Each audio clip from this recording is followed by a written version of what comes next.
अस्सलाम वालेकुम स्टूडेंट्स, मैं उम्मीद कर रहा हूँ कि आप सब लोग बिल्कुल खैरियत से हैं। स्टूडेंट्स, आज के इस वीडियो लेक्चर में हम सॉल्व करने जा रहे हैं first year physics model paper के एमसीक्यूज़। याद रहे स्टूडेंट्स कि हमने एग्ज़ाम प्रिपरेशन के लिए एक व्हाट्सएप कम्युनिटी क्रिएट की है, जिसमें सेकेंड ईयर की अलग कम्युनिटी है, उनकी प्रिपरेशन चल रही है। बॉटनी ज़ूलॉजी का एग्ज़ाम हुआ है उनका, और उसमें तमाम चीज़ें उनको शेयर की जा रही थी। अब फर्स्ट ईयर का पहला पेपर मंडे को है, तो उसकी कम्युनिटी भी क्रिएट की जा चुकी है। और अगर आप फर्स्ट ईयर के स्टूडेंट हैं और ये वीडियो लेक्चर सुन रहे हैं, तो आप 0333224331 पे मैसेज कर दें अपना नाम और अपना कॉलेज। तो व्हाट्सएप कम्युनिटी का लिंक मैं आपके साथ शेयर कर दूंगा। हम हर पेपर से एक दिन पहले एमसीक्यूज़ का क्विज़ कर रहे होते हैं online. Short answer question solve होते हैं। फिजिक्स के न्यूमेरिकल्स के सॉल्यूशन होने जा रहे हैं। केमिस्ट्री न्यूमेरिकल हम करेंगे। तो ये पूरी एक भरपूर एक्टिविटी रहेगी एग्जाम्स में हमारी, तो इसको ज़रूर ज्वाइन कीजिएगा और फ्रेंड्स के साथ ज़रूर शेयर कीजिएगा। आज के इस वीडियो लेक्चर में स्पेसिफिकली हम बात करने जा रहे हैं बेटा मॉडल पेपर के एमसीक्यूज़ की। चूँकि एग्जाम में मॉडल पेपर जैसे एमसीक्यूज़ आते हैं, तो आपको अप्रोच सिखानी। ये मॉडल पेपर बेटा आपका, और इसका सॉल्यूशन मैंने यहाँ पर रेडी किया हुआ है। इसको हम आज डिस्कस करने जा रहे हैं। सबसे पहले हमारे पास जो क्वेश्चन है हम उसको डिस्कस करते हैं। क्वेश्चन है स्टूडेंट हमारे पास, a ball is thrown upward with the velocity of 100 meter per second.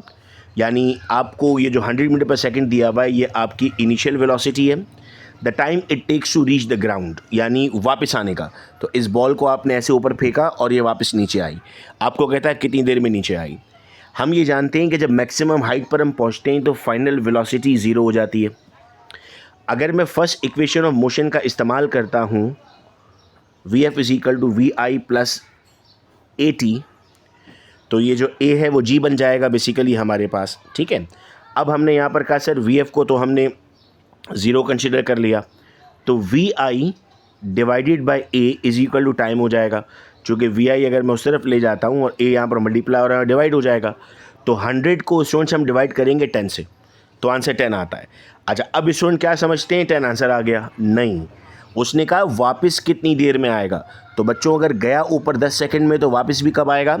10 second में। तो आप 10 को 10 में प्लस करेंगे और आंसर बन जाएगा 20। देखो अब एक्सप्लेनेशन यहाँ पे, to reach the maximum time, height आपने निकाली इस फार्मूला से। अब जितना टाइम ऊपर जाने में लगा उतना टाइम नीचे आने में लगेगा, तो आपका आंसर बन जाएगा 20 सेकंड। तो इस तरह कंफ्यूज करने के लिए 10 सेकंड दिया हुआ था उसने, लेकिन वो सिर्फ टाइम ऊपर जाने का था। अगर ये सवाल यूँ हो जाता कि calculate the time to reach the maximum height, तो स्टूडेंट आंसर 10 सेकंड होता। सेकंड क्वेश्चन आपके पास है, the dot product of two non zero vector vanishes then the vectors are. Non zero vectors हैं, यानी उनकी कोई ना कोई नंबर है, 9 है या 10 है या कोई भी नंबर है, और जब वो मल्टीप्लाई हो रहे हैं डॉट प्रोडक्ट से, तो उनका आंसर नहीं आ रहा। तो अब वो वेक्टर आपस में क्या है? स्टूडेंट यहाँ पर जो प्रॉपर्टी हम ले रहे हैं उसकी, वो प्रॉपर्टी आपके पास है A dot B is equal to A B cos theta. Cos theta अगर परपेंडिकुलर होगा, मतलब 90 का एंगल बनाएगा, तो कॉस 90 आपके पास क्या होता है? कॉस 90 आपके पास होता है स्टूडेंट 0। अब 0 को आप किसी भी नंबर से मल्टीप्लाई करेंगे तो वो नंबर वैनिश हो जाएंगे, मतलब ख़त्म हो जाएंगे। 1 लाख को भी अगर आप 0 से मल्टीप्लाई करेंगे तो वो नंबर वैनिश हो जाता है। सो फॉर दिस रीज़न आप कहते हैं they must be perpendicular to each other.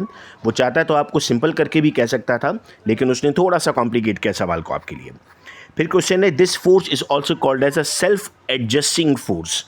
हम बेसिकली फ्रिक्शन को नाम देते हैं सेल्फ एडजस्टिंग फोर्स का, इसलिए चूंकि जब आपकी बॉडी कोई भी किसी सरफेस पर मूव कर रही होती है तो अपोजिट फोर्स लगती है ज़मीन की तरफ से, उसको हम नाम देते हैं फ्रिक्शन का। यानी अगर आपका ऑब्जेक्ट इस डायरेक्शन में मूव कर रहा है, ये उसकी फोर्स है, तो उस पर फ्रिक्शन इस डायरेक्शन पे लग रही होगी। स्पेसिफाई अगर हम और करते हैं तो हम कहते हैं सर ये स्टैटिक फ्रिक्शन है। हो सकता है पेपर में आपसे इस तरह सवाल पूछ लिया जाए कि कौन सी फ्रिक्शन आपके पास सेल्फ एडजस्टिंग है, तो जवाब उसका स्टैटिक फ्रिक्शन होगा। याद रहे ये 17 एमसीक्यूज़ नहीं है, ये पूरी टॉपिक का रिवीजन है, कुछ भी पूछा जा सकता है उसमें से। फिर सवाल है, wooden block of volume 0.05 metre cube is floating on the surface of water. The buoyant force acting on the block is. Density आपको दी गई है, अब फोर्स मालूम करनी है। सर फॉर्मूला आपके पास है F B, that is for buoyant force, is equal to density volume and gravity. अब आपको यहाँ पर क्या क्या चीज़ें दी गई हैं? सर आपको डेंसिटी दी गई है सवाल में, दैट इज़ 1000। आपको वॉल्यूम दिया हुआ है दैट इज़ 0.05 और ग्रेविटी आ रही है 10। जब आप इन सारी वैल्यूज़ को पुट करते हैं तो आपके पास आंसर आता है। इसको याद रहे न्यूमेरिकल्स के लिए हम 10 ही कंसिडर कर रहे होते हैं, 9.8 नहीं ले रहे होते। तो आपने यहाँ पर इस फार्मूला को जब यूज़ किया तो आपने basically 1000 multiply by 0.05 multiply by 10 करके अपना आंसर सॉल्व कर लिया। ठीक है, तो याद रहे स्टूडेंट्स, इस तरीके से आप इस क्वेश्चन को सॉल्व कर सकते हैं। फॉर्मूलाज बहुत इंपॉर्टेंट है। फिर आता है ऐसा unit of conductance is, conductance का ऐसा यूनिट क्या है? हम कहते हैं सर कंडक्टेंस का ऐसा यूनिट आपके पास बनता है siemens, that is reciprocal of the resistance, जिसको हम 1/r कह रहे होते हैं। अब यहाँ पर स्टूडेंट ढूंढ रहे होते हैं ओम इनवर्स, कि ओम इनवर्स कहाँ है। ये सवाल one of the typical question माना जाता है, क्योंकि वो तो ओम इनवर्स ढूंढ रहे होते हैं। कंडक्टेंस बेसिकली आपके पास क्या होती है सर? कंडक्टेंस तो आपके पास रेसिप्रोकल ऑफ द रेजिस्टेंस है, तो वो ढूंढ रहे होते हैं 1/ओहम या ओहम इनवर्स, जबकि वो यहाँ पर दिया हुआ ही नहीं है। तो इस केस में आपको ये पता होना चाहिए कि Siemens could be the right answer. Next है Coulomb force is in an dielectric medium is less than in vacuum, why? Coulomb force आपके पास डाइलेक्ट्रिक मीडियम में कम है वैक्यूम के मुकाबले में, चूँकि आपके पास इलेक्ट्रिक पोलराइजेशन मौजूद है।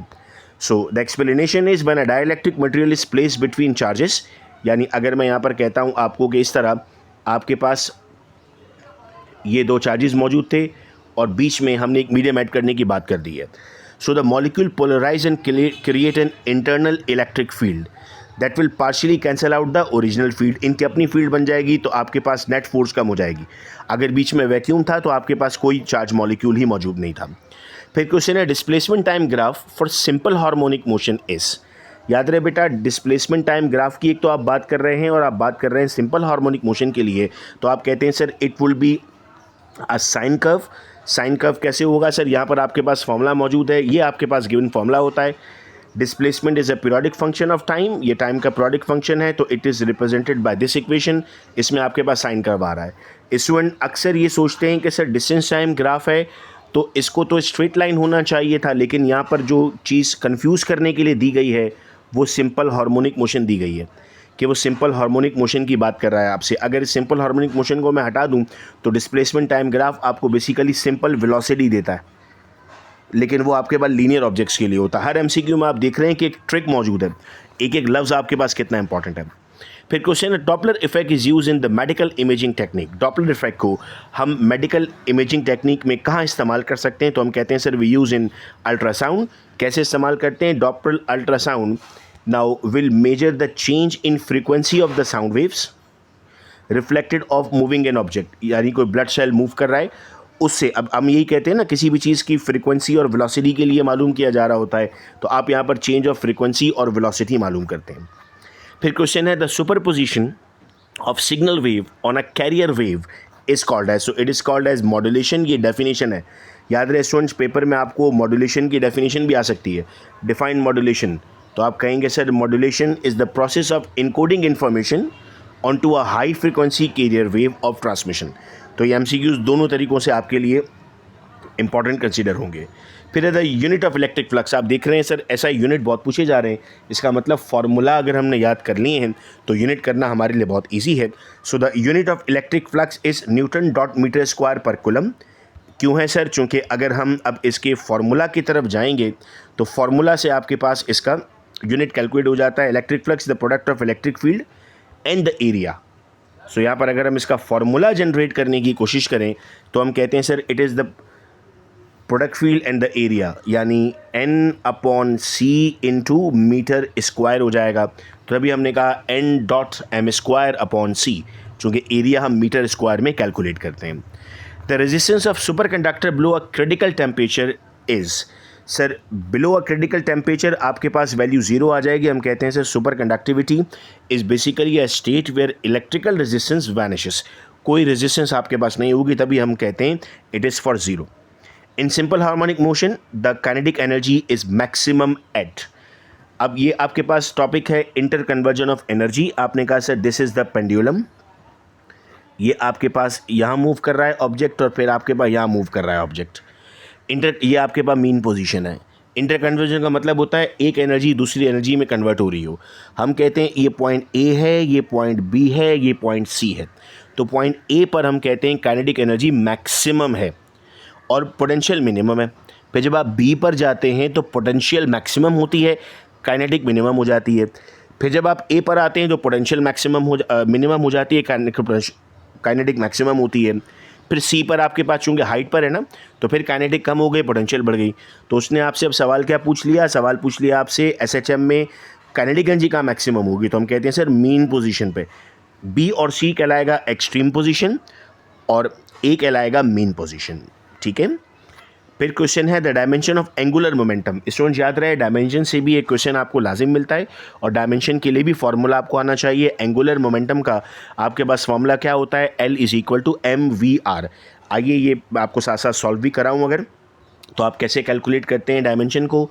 फॉर्मूला आपने लिया L = mv/r, जिसमें m आपके पास कंसीडर हुआ मास के लिए कैपिटल M, v आपके पास वेलोसिटी होती है, वेलोसिटी मीटर पर सेकंड होता है तो L/T आ गया, और r आपके पास रेडियस था तो वो भी L हो गया। अब L से L मल्टीप्लाई हो गया तो ml² बन गया और टाइम से डिवाइड हो रहा था। ये यहाँ पर नीचे माइनस में था तो ऊपर जाकर प्लस में आ गया, तो ये बन गया ml² t-1। तो ये आपको यहाँ पर नज़र आ रहा है। तो कोई भी डायमेंशन अगर आपको स्टूडेंट्स कैलकुलेट करनी होती है तो आप इसी तरीके से कैलकुलेट कर लेते हैं।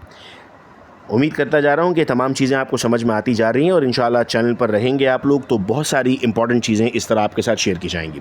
फिर क्वेश्चन है a body way 10 Newton out of water and 7 Newton when submerge in water, the beyond force on the body would be. Body का वेट 10 न्यूटन है जब वो बाहर है और जब वो अंदर जाता है तो 7 न्यूटन हो जाता है। तो बेसिकली डिफरेंस ऑफ 3 न्यूटन, तो एयर में 10 है, सबमर्ज 7 है, तो आपके पास जो बियॉन्ड फोर्स बनती है वो 3 न्यूटन होती है। नेक्स्ट क्वेश्चन है mass spring oscillator has a time period T। अगर मास आपने डबल कर दिया so what would be the time period. ये डिपेंड आएगा अगेन बेटा फॉर्मूला पर। तो फॉर्मूला आपके पास है T = 2π√m/k। सो अगर आपने अब इस ऑब्जेक्ट के मास को डबल कर दिया, तो अगर मास आपने डबल कर दिया तो ये रूट में मौजूद है तो उसके रूट टाइम्स इंक्रीज़ हो रहा होगा, तभी आपने कह दिया। क्योंकि यहाँ पर अगर इस पूरे फार्मूला से हटकर मैं आपको सिर्फ इसका रिलेशन दिखाता हूँ तो ये रिलेशन आपके पास बनता है T = √m। तो अगर आपने टाइम मास को डबल कर दिया तो वो T = root times m increase हुआ होगा, तो इसीलिए आपके पास जो है वो √2 इसका आंसर बन गया। मतलब ये है तो डायरेक्टली प्रोपोर्शनल लेकिन उसका रूट है। क्वेश्चन 16 है this electromagnetic wave is the shortest wavelength. देखो एक बात यहाँ पर याद रखना, एक और चीज़ हम यहाँ पर लिख देते हैं, wavelength is inversely proportional to the energy. जितनी कम वेवलेंथ उतनी ज़्यादा एनर्जी, जितनी ज़्यादा वेवलेंथ उतनी कम एनर्जी। इन सब में हमारे पास जो अल्ट्रा वायलेट रेज़ हैं उसकी मैक्सिमम एनर्जी आपको मिलती है। तो चूंकि उसमें मैक्सिमम एनर्जी है तो हम कहते हैं सर उसकी वेवलेंथ आपके पास कम होती है। सो इन इलेक्ट्रोमैग्नेटिक स्पेक्ट्रम फ्रीक्वेंसी इंक्रीज़ होती है, वेवलेंथ डिक्रीज़ होती है। अल्ट्रा वायलेट की फ्रीक्वेंसी ज़्यादा है तो वेवलेंथ उसकी छोटी हो जाएगी as compare to radio, micro और इंफ्रारेड। लास्ट क्वेश्चन है the maximum number of beats that can be heard by human. ये याद करने वाला सवाल है बेटा आपका। This is number 7। थोड़ी सी एक्सप्लेनेशन दे दूं अगर आपको कि इससे रिलेटेड सवाल पूछे जाएं तो क्या हो सकते हैं। Now due to the persistence of hearing that is about 0.1 second, the human ear can distinguish individual sound if they are separated by at least 0.1 second. इस पॉइंट को याद रखिएगा, हो सकता है पूछ लिया जाए। 0.1 सेकेंड के डिफरेंस पर अगर कोई आवाज़ें आप तक पहुँचनी होती हैं तो आप उनको डिफ्रेंशिएट कर पाते हैं। और जो फ्रीक्वेंसी आपके पास है डिटेक्टेबल की वो 7 to 10 हर्ट्ज़ है। ये आपके पास फ्रीक्वेंसी है। जो मैक्सिमम नंबर ऑफ़ बीट्स आप सुन सकते हैं वो आपके पास 7 है। तो 3 पॉइंट्स यहाँ पर आपको याद रखने हैं। ये स्टूडेंट्स हमारे पास कंप्लीट सॉल्यूशन था इसका। अगर आप इसका PDF भी चाहते हैं तो डिस्क्रिप्शन में नंबर दिया हुआ है, व्हाट्सएप पे वहाँ पर रब्ता करेंगे तो आपको भेज दिया जाएगा। आने वाले लेक्चर्स में हम इंपॉर्टेंट न्यूमेरिकल्स को डिस्कस कर रहे होंगे। चैनल के साथ रहिएगा, अपना बहुत ख्याल रखिएगा आप सब लोग। अल्लाह हाफ़िज़।